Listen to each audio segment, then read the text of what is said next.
Dom, you're way too close, dude.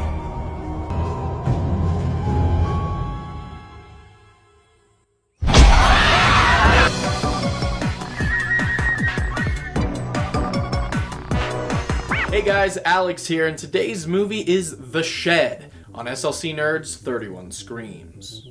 The Shed is a pretty good little indie horror flick revolving around Stanley, the main character, who's a high school kid with a troubled home life who just so happens to have a vampire living in his shed.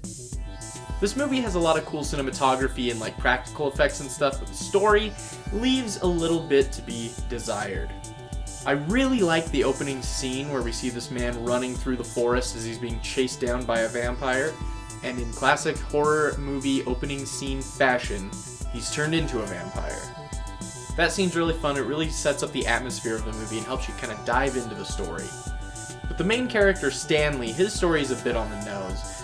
Bullied high school kid, a bit misunderstood. He has one friend who's kind of the weird guy at school. He has a crush on a girl that's way out of his league and used to be friends with him, but now she's popular, so she doesn't want to be seen with him. And the guy bullying him at school just so happens to be her boyfriend. However, the interactions that Stanley has with the vampire living in his shed are really great.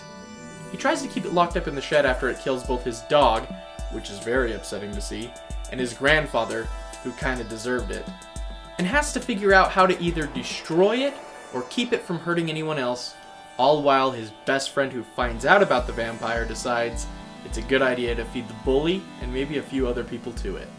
This movie has kind of a Fright Night-esque feel to it, especially the ending.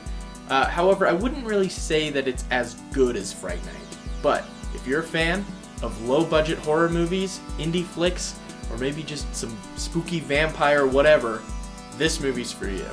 So if you're looking for something fun to watch after a night of eating garlic bread and hanging crucifixes on the wall, I'd recommend The Shed. Once again, my name is Alex. Thank you for watching this episode of SLC Nerds 31 Screams.